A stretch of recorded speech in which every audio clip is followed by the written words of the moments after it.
Welcome back to Connecticut Newsmakers, everybody. You know about those town hall meetings that have been taking place in Connecticut and really all across the country in opposition to the administration's position on health care reform.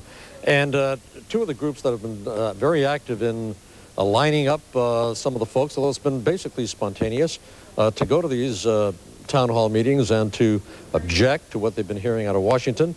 First of all, on my immediate right is Tanya. She is with Tea Party Patriots is one of the groups, and on my far right, Bob McGuffey. Bob is also heading up a group called Rights Principles, and I thank you so much for being with us on our program. Thank you. Thanks for having us. Bob, let me just start with you, and I mentioned the fact that for all intents and purposes, this has been a spontaneous outgrowth all across the country of what's going on in terms of the administration and health care. Absolutely. I mean, I believe it's organic power, coast to coast. It's from the bottom up. And I think our political class is used to top-down, direct command and control activity, and they don't know how to deal with spontaneous, organic power from the bottom up. It's grassroots. There are thousands of grassroots groups, coast to coast, similar to ours, that have been formed by solid citizens that just object to what they see as a socialist agenda being promulgated by our national leadership. What do you see, Tanya, in response to that? You talked about a meeting the other day, a town hall meeting at West Hartford Town Hall. The opposition coming in? Yes. I mean, I think that for the first 3 weeks of August, they may have been caught a little flat-footed. I don't think they expected this outpouring of passionate opposition to health care. And in the last week, we've seen the groups, the AFL-CIO, the SCIU, ResistNet, bringing their folks to the town halls in support of the public option, and they bring their pre-printed signs and they bus them in. And I've seen the buses. I have video of these people getting off the buses, so we know that they bus them in.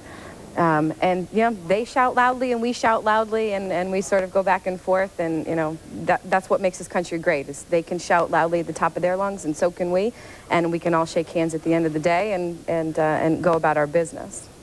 Bob, what's the main objection? Maybe there's more than one, I'm sure, to the health care plan we're hearing about. Oh, I think it's clearly the government option, the so-called public option. Anybody that knows how business works knows that if you have an option that is subsidized by the government can drive the price of that option down and down until the other free market competitors can't compete, and they're going to have to withdraw from the marketplace. And we really see it as the first stage in tilting the whole playing field towards government control, the single payer. And the president's on record saying that he wanted to have a single-payer system 2 years ago. He's on record with that, and we believe that's exactly where this is intended to head. What do you think, Tanya, happens to health care? I mean, we hear the proponents of the plan saying that, look, if you have a plan that you're very, very happy with, don't worry about it. You're going to be able to keep that plan. This is nothing more than getting health care to people who either can afford it or don't have it or have very bad plans.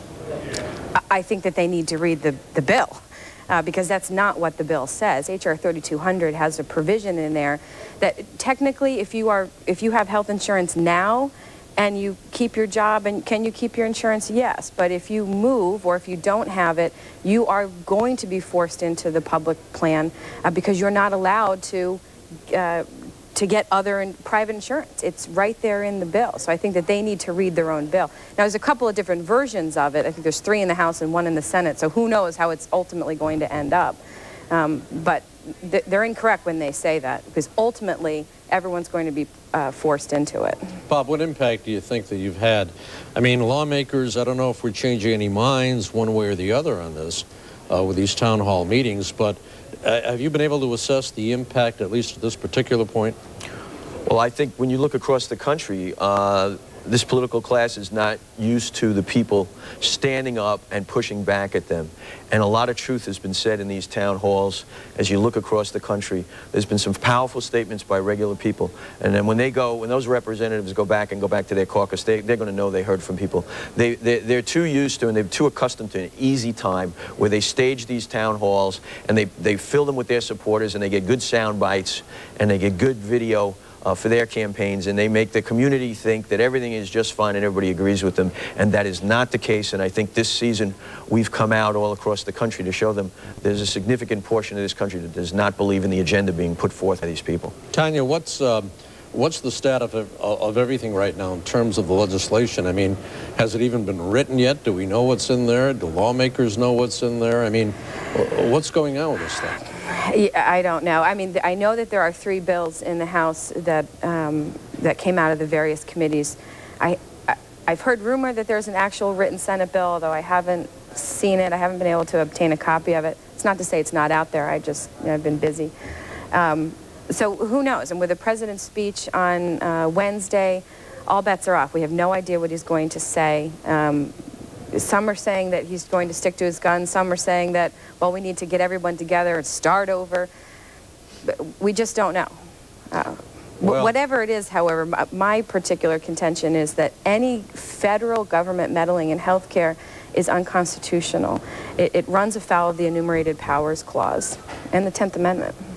I want to thank you both. Time goes by too quickly. Tanya, Bashan, thank you very much. Bob McGuffin, thank you for being with us on our program, and we'll be following you during the course of this debate for sure. Thanks for having us. Appreciate your time. Thank you. Back with part 3 on Connecticut Newsmakers in a moment.